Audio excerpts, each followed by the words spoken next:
Hey friend, welcome back to the Be Your Best Show. It is Jess here. I am third episode in. I am recording them, like I told you, Friday is my new, I call it Jess Day. And first things first, before I work on my businesses, I work on my business. So I'm working on this because it brings me so much joy and so much passion to share these lessons I've learned with you over the past 23 years, right, of life, of this journey that we're on together.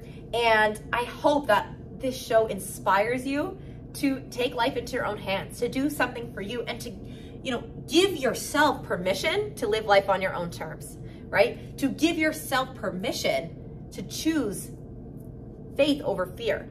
Not like Jesus faith, right? Unless that's your thing, like that's cool. But like I'm saying, believe in yourself over fear of things not working out. Okay, getting a little preachy, but I want to tell you the story of becoming a B student on purpose.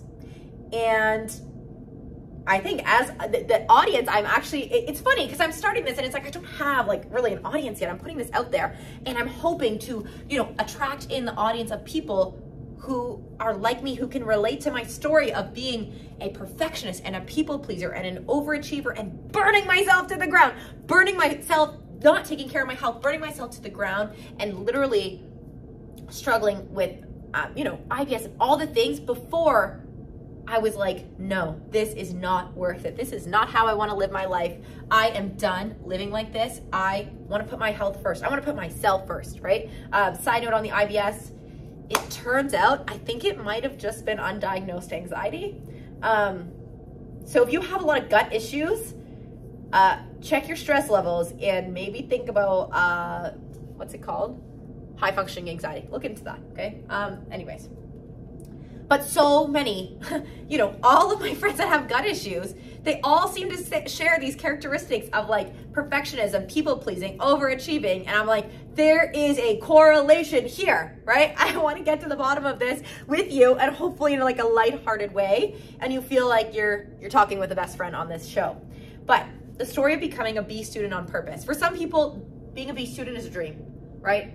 They're in the C's or the D's or even lower, and a B is like the best. That's the gold standard.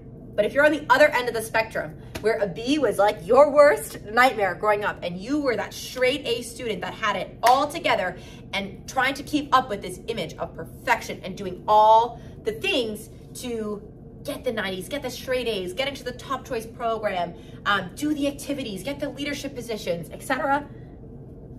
You're my people, okay? That was me too. Like, and I've said that, I've told this story before, but I think it was a while ago, so I want to reiterate it. The day, it was an aha moment. It was an awakening that I had the day I received a scholarship offer for my top choice program.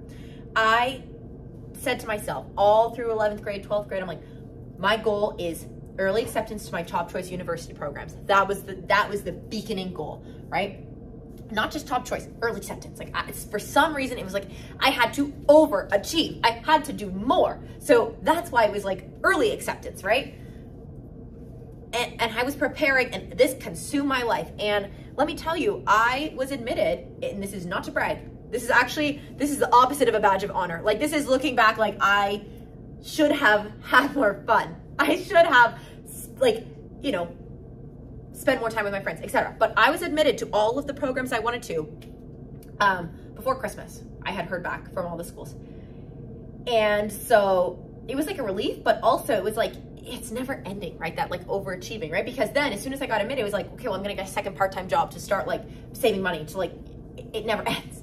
And I got this offer for a Chancellor Scholarship to Queen's, which is essentially a full ride scholarship, except if you're in commerce, which it's not, because commerce is really expensive. But my world was shaken because I did the application because I thought it was going to help me get early acceptance, but I never thought I was qualified or good enough. I thought there's no way that I could win that. And when I did, it disproved my entire reality. And I started to really struggle with imposter syndrome.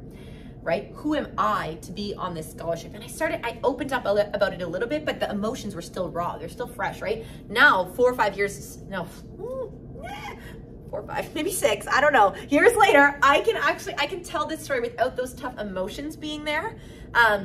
and I can share without feeling embarrassed or guilty or ashamed or whatever it is. And I think that's so important, to be able to own your story. And yes, I can share what I'm going through, but when I share what I've been through and the lessons learned, that's where that value comes in for you, where hopefully you don't end up in a position the same way. But the first, I was shocked, I was stunned, I was embarrassed. I didn't want to tell any of my friends. I didn't tell any of my friends, truly, because I was scared of the attention and felt like a complete imposter, like I didn't deserve it. And the other question I was asking myself internally was this all worth it? Literally, like, imagine you win something you don't think you can get, and then you ask, was it worth it? Was this worth the sacrifice? Was it worth the years of literally chronic sleep deprivation, stress, anxiety, like not having time for my friends, saying no to events, pushing myself to do the extracurriculars and get the leadership positions? Did I even want those? Or did I want them, right? And so it opened my perspective. And I watched a lot of friends, or not friends really, but people who went into commerce, which is a very intense program, and they maybe didn't have this same revelation as I did. And they were still on that hamster wheel, right, of achievement, of I want to get the best job, I want to make the most money, I want to be top of the class, and it's a very hyper-competitive environment. And I was like, I don't want to ever be in a job or a position where I am trading my health for money, because I realized when I won that $36,000, there is no amount of money that is worth the cost of your health for me. And I truly think for a lot of overachievers, it's not a matter of if this happens, it's a matter of when, because the amount of money will keep getting bigger and bigger and bigger until one day, and I hate to say this because I don't want to be like a pessimist about it, but your health is just like you're unhealthy and you're unhappy, and it gets to a point where the money's not worth it. And usually then there's like this big, I call it the capitalist awakening, okay? You have this capitalist awakening, your world explodes, and you're like, what am I doing? This money is not worth it, right? This money is not worth my health or my happiness, or feel like I'm not being true to myself. And so when you have this capitalist awakening, sorry, it's funny, I just had to laugh because I think it's funny. That kind of changes your perspective on the world, right? And so maybe it comes slowly in increments, or maybe it happens in like a moment like that, right? So I vowed that day, sounds dramatic, right? Okay, 17-year-old Jessica was very dramatic. And I say, I will never trade my health for money again. And so when you're a student, and it's not a salary, it's grades. And I said, I will never trade my health for grades again. And I had to rewire, I had to unwire and reconstruct entirely my habit and my belief system, because the default is pushing yourself to burnout. The default is sleep deprivation. The default is like not eating healthy or exercising. And I see that all around, that hustle culture. It gets even more prevalent, right, in university, I think. And I felt like I was like, I never had gotten a B in my life, ever. And I did during university, and oh my gosh, I was like, no, it's the night before the exam. I'm not doing the burnout thing again. And I actually I'm going to get my sleep tonight, or I'm going to exercise, or whatever it was. And I knew that something had to give, because you can do anything, but you can't do everything, right? You can do anything, but you can't do everything. And I knew I couldn't do everything. And grades were no longer the highest priority, because for me in high school, it was like grades were my golden ticket into that program, that early acceptance. Whereas now I knew my golden ticket into like what at the time I thought would be a corporate job would not necessarily be the highest grades, not the jobs I wanted. But I didn't want really any of them. And I'm an entrepreneur now, so grades like really didn't matter, right? But I knew grades were not the highest priority. And so I had to let go of the perfectionism and build habits to start putting myself first. And that is hard. And if that is something you are going through, you're like, I am done trading my health for money or for grades. Unlearning that is so hard, because you actually have to put yourself first. You have to set boundaries. You have to say no to things. You have to be okay with not getting things perfect. You have to be okay with good enough. And that's really hard when you have a life of conditioning of perfectionism and people pleasing and saying yes to everything, right? Saying yes to every opportunity, whether it's a good one for you or not. So what does that feel like when you say no to a sum of money because you're gonna relax? What does that feel like to get that first B? Man, it sucks.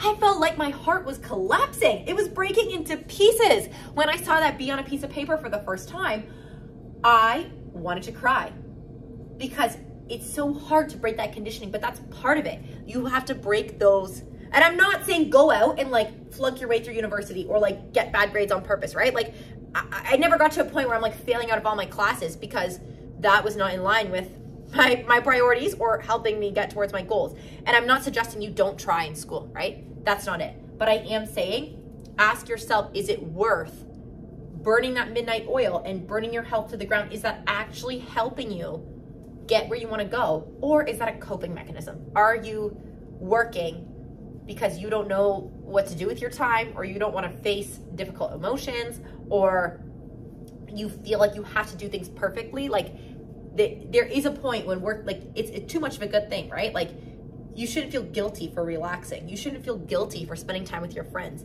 You shouldn't feel like your world is breaking apart if you get a B on a paper.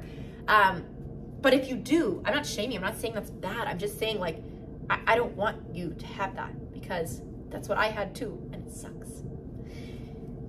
So yeah, when you start not being perfect, it is hard. It is so hard to break those cycles. It's so hard to be okay with not being perfect. But I promise you, on the other side of that hard, it is worth it. You are worth it. It is so worth not being perfect, okay?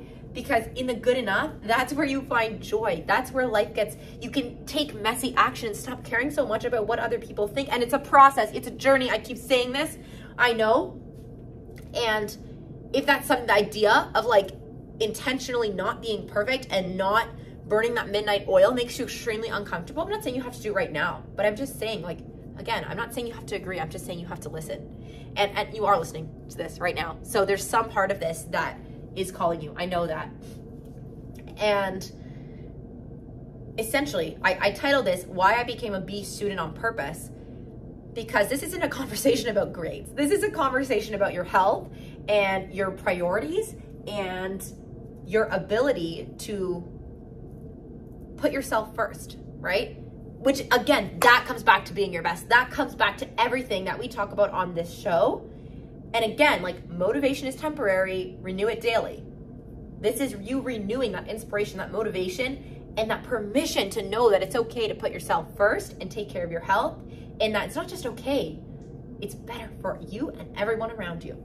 So get some sleep, move your body, call your family, text your friends, do something fun, let loose a little bit. And if you get a B on a paper, you are going to survive and you are going to be okay, because life is not one big grade system, right? If you miss a promotion, you're going to be okay, because life is not one big linear ladder. There's so much more to life than that. And at the end of the day, when you have your health and your happiness, you have everything. So I love you so much. Take care of yourself. Go do something for yourself today, and I'll see you next time.